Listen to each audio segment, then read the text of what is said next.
ഞാൻ സീമ രാജേന്ദ്രൻ തൃശ്ശൂരിൽ നിന്നാണ് വരുന്നത്. ഇന്ന് ഞാൻ ഒരു ട്രഡീഷണൽ ആയിട്ടുള്ള ഒരു പായസം തന്നെയാണ്, പക്ഷേ അതിന് എൻ്റേതായ ഒരു ചെറിയൊരു ഇന്നോവേഷനും കൂടി കൊടുത്തിട്ടുള്ള ഒരു പാലട പ്രഥമനാണ് ഞാൻ ഉണ്ടാക്കുന്നത്. അത് റോസാപ്പൂവാണ് ഞാനിന്ന് ഉപയോഗിക്കുന്നത്. റോസാപ്പൂ വെച്ചിട്ട് അട ഉണ്ടാക്കി, എന്നിട്ട് നമ്മൾ അത് അട ഉണ്ടാക്കുന്നത് സാധാരണ ട്രഡീഷണൽ രീതിയിൽ തന്നെ അത് അണിഞ്ഞുകൊണ്ട് തന്നെയാണ് ഉണ്ടാക്കുന്നത്. എന്നിട്ടാണ് പായസം ഉണ്ടാക്കുന്നത്. വളരെ എളുപ്പത്തിൽ ഉണ്ടാക്കാൻ പറ്റും, എന്നാൽ വളരെ സ്വാദിഷ്ടവും കൂടിയായ ഒരു ട്രഡീഷണലിൽ നിന്ന് ചെറിയൊരു ഇന്നോവേഷൻ ആയിട്ടുള്ള ഒരു പുതുമയാർന്ന ഒരു പായസം.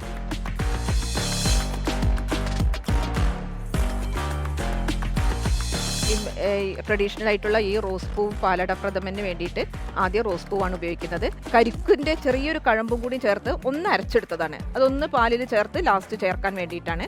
പിന്നെ അരിപ്പൊടി, നല്ല നാടൻ കുത്തരിയുടെ പൊടിയാണ് അത്. ഈ റോസ് പൂവ് ചേർത്ത് ഇത് അട അണിയാനുള്ളതാണ്. ട്രഡീഷണൽ ആയിട്ടുള്ള രീതിയിൽ മാവ് കലക്കി വാഴയിലയിൽ അട അണിഞ്ഞുകൊണ്ടാണ് ഞാൻ ഉണ്ടാക്കുന്നത്. പിന്നെ പശുവിൻ പാല്, ഈ റോസ് പൂവിൻ്റെ ഇതളും അണ്ടിപ്പരിപ്പും കൂടി കാരമൽ ചെയ്തിട്ട് ഒന്ന് ഗ്രേറ്റ് ചെയ്ത് വെച്ചിട്ടുണ്ട്. അതേപോലെ ഈ റോസ് പൂവിൻ്റെ ഫ്ലവേഴ്സ് ഒന്ന് ഡ്രൈ ചെയ്തിട്ട് ഒന്ന് പൊടിച്ചും വെച്ചിട്ടുണ്ട്. അത് നമുക്ക് ലാസ്റ്റ് പായസത്തിൽ ചേർക്കാനുള്ളതാണ്. ഇനി നമുക്ക് പായസം ഉണ്ടാക്കാൻ തുടങ്ങാം.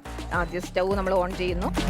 എന്നിട്ട് ഇതിലേക്ക് നമ്മൾ കരിക്കിൻ്റെ വെള്ളമാണ്, നമ്മൾ കരിക്കിൻ്റെ കഴമ്പ് ഓൾറെഡി എടുക്കുന്നുണ്ട്. ആ കരിക്കിൻ്റെ വെള്ളവും കുറച്ച് സാധാരണ വെള്ളവും കൂടി ചേർത്ത് നമുക്ക് അട ഉണ്ടാക്കാൻ അരിപ്പൊടി ഒന്ന് വാട്ടി കുഴയ്ക്കാൻ വേണ്ടിയിട്ട് തുടങ്ങുകയാണ്. കുറച്ച് ഷുഗർ ചേർക്കണം, എന്നാൽ ആ അടയ്ക്ക് ചെറിയൊരു മധുരം കിട്ടാൻ വേണ്ടിയിട്ടാണ്. നമുക്കിതിൽ ഒരു 1/2 ടീസ്പൂൺ നെയ്യ് ചേർക്കാം. ഒരു 4-5 റോസ് പെറ്റൽസും കൂടി ചേർക്കാം. ആ അടയ്ക്കൊരു ടേസ്റ്റിനും എല്ലാം വേണ്ടിയിട്ടാണ് ഇങ്ങനെ ചെയ്യുന്നത്. ഈ റോസാപ്പൂവിൻ്റെ ഇതളുകൾ ആ കളർ മുഴുവൻ മാറി നല്ലൊരു ട്രാൻസ്പെറൻറ്റ് വെള്ള കളറിലായിട്ട് വരും. ആ സമയത്ത് ആ ഇതളുകളൊന്നും നമ്മൾ മാറ്റിയെടുക്കണം. ഇനി ഇതിലേക്ക് നമുക്ക് ഇതിപ്പോൾ ഓൾറെഡി തിളച്ച് തുടങ്ങിയതാണ്. ഈ സമയത്ത് നമുക്ക് ഈ അരിപ്പൊടി ചേർക്കാം. അരിപ്പൊടി നല്ല ഉണക്കലരി പൊടിച്ചെടുത്തതാണ്, നല്ല നാടൻ ഉണക്കലരി തന്നെ. അതാണ് നമ്മൾ ട്രഡീഷണലായിട്ട് സാധാരണ അട ഉണ്ടാക്കാനും ഉപയോഗിക്കുന്നത്. ഞാനിത് അട പോലെ പരത്തി നല്ല നേർമയായിട്ട് പരത്തിയിട്ടാണ് ചെയ്യുന്നത്, അല്ലെങ്കിൽ റോസ് പൂവിൻ്റെ ആ സ്മെല്ലെല്ലാം പോയി കിട്ടും. ഇങ്ങനെ നല്ലപോലെ ഇനി ഏകദേശം ഒരു പാകമായി വന്നിട്ടുണ്ട്. ഈ സമയത്ത് നമുക്ക് ഇത് ഇളനീരും റോസ് പെറ്റൽസും കൂടി ഒന്ന് ജസ്റ്റ് ഒന്ന് ക്രഷ് ചെയ്ത് വെച്ചതാണ്. അതൊന്ന് 1 സ്പൂൺ അത് നമുക്കത് ചേർക്കാം. ഇതിപ്പോൾ പാകത്തിനായിട്ടുണ്ട്, വല്ലാതെ തിക്കാവണ്ട. വല്ലാതെ തിക്കായാൽ നമുക്കത് പരത്തി കിട്ടാൻ ബുദ്ധിമുട്ടാവും. ഇനി നമുക്ക് ഇതിലേക്ക് ആവശ്യമായ പാല് തിളപ്പിക്കണം. പാല് എടുത്തു വെക്കാം. ഇത് സ്റ്റീം ചെയ്യാൻ വേണ്ടിയിട്ട് വെക്കുന്നതാണ്. ഇതിൽ റോസാപ്പൂവ് ഇട്ട്, ഇതും നാടൻ റോസാപ്പൂവ് തന്നെയാണ്. നാടൻ റോസാപ്പൂവ് ഇട്ട് തിളപ്പിച്ചുള്ള അതിൻ്റെ ആവി കൊണ്ട് വേവുന്ന അടയാണ് ഉപയോഗിക്കുന്നത്.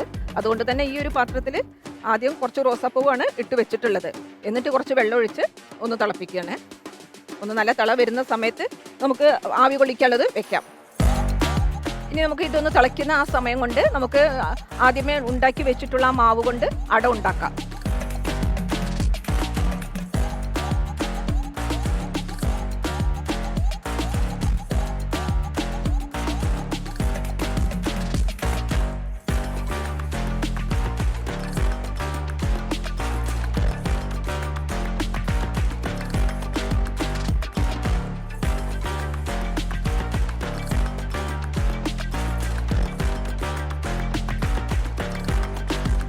ഈ റോസാപ്പൂവിൻ്റെ ഇതളുകൾ വെച്ച് നമ്മൾ ആവി കൊള്ളിക്കാൻ വെച്ചിട്ടുള്ള ഈ ഒരു പാത്രത്തിലേക്ക് നമുക്കിപ്പോൾ ഇവിടെ പരത്തി വെച്ചിട്ടുള്ള ഈ അട നമുക്കതിലേക്ക് എടുത്ത് വെക്കാം. അട ഒന്ന് വെന്ത് കിട്ടി കഴിയുമ്പോൾ നമുക്കൊന്ന് അത് തണുത്ത് കഴിഞ്ഞ് ഒന്ന് ചെറിയ ചെറിയ പീസുകളാക്കിയിട്ട് ഒന്ന് കൊത്തി നുറുക്കി വെക്കാം. ഇത് ഏകദേശം ആയിട്ടുണ്ടാവും. നമുക്കിത് ഒന്ന് ചൂടാറിയിട്ടുണ്ട്. നമുക്കത് ശ്രദ്ധിച്ചൊന്ന് ഈ ഒരു പാത്രത്തിലേക്ക് എടുത്ത് വെക്കാം. നമ്മൾ തയ്യാറാക്കി വെച്ച എല്ലാ അടയും ഇതേപോലെ മുറിച്ചെടുക്കാം. നമുക്കിവിടെ ആദ്യം തിളപ്പിച്ച് ഒന്ന് വറ്റിച്ച് തുടങ്ങിയിട്ടുള്ള പാല് ഒന്നുകൂടി ഒന്ന് ചൂടാക്കി തുടങ്ങാം. എന്നിട്ട് വേണം ഈ തയ്യാറാക്കി വെച്ചിട്ടുള്ള അട നമുക്കതിൽ ചേർക്കുന്നതിൻ്റെ കൂടെ തന്നെ നമ്മൾ ഇളക്കാൻ ശ്രദ്ധിക്കണം. ഇതൊന്നുകൂടി ഒന്ന് തിള വരുന്ന ആ സമയത്ത് നമുക്ക് പഞ്ചസാരയും കൂടി ചേർക്കണം.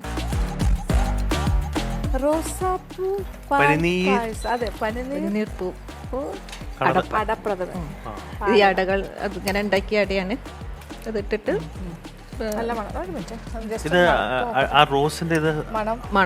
അത് റോസ് പൂവ് വെച്ചിട്ടാണ് ഞാൻ സ്റ്റീമും ചെയ്യുന്നത്. അപ്പൊ പിന്നെ ആ ഒരു സ്മെല്ല് ഇങ്ങോട്ട് വരും ചെയ്യും. പിന്നെ അതിലും റോസിന്റെ പെറ്റൽസ് ഇട്ടിട്ട് മാവിൽ കുഴക്കുന്നോണ്ട് കഴിക്കുമ്പോൾ നല്ല അരച്ചിട്ടല്ല, ഒന്ന് ക്രഷ് ചെയ്തിട്ടേ ചെയ്യുന്നുള്ളൂ. അപ്പോൾ ഒരു ചെറിയ ബൈറ്റ് കിട്ടും. ആയിക്കൊണ്ടിരിക്കുന്നു. Thank you. നമ്മൾ ഓൾറെഡി കരിക്കും റോസ് പെറ്റൽസും കൂടി ഒന്ന് അരച്ച് വെച്ചിട്ടുള്ളതാണ്.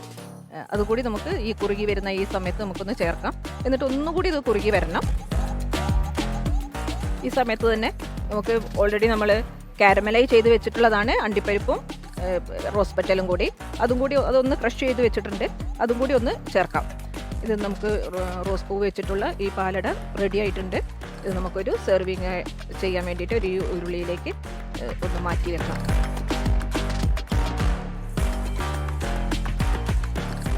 ഇപ്പോൾ ട്രഡീഷണൽ ആ രീതിയിൽ നിന്ന് ഒരു ഇന്നോവേറ്റീവ് ആയിട്ടുള്ള റോസാപ്പൂ വെച്ചിട്ടുള്ള ഒരു പാലട പായസം ഇതിപ്പോൾ റെഡി ആയിട്ടുണ്ട്. നമുക്കത് സെർവ് ചെയ്യാം.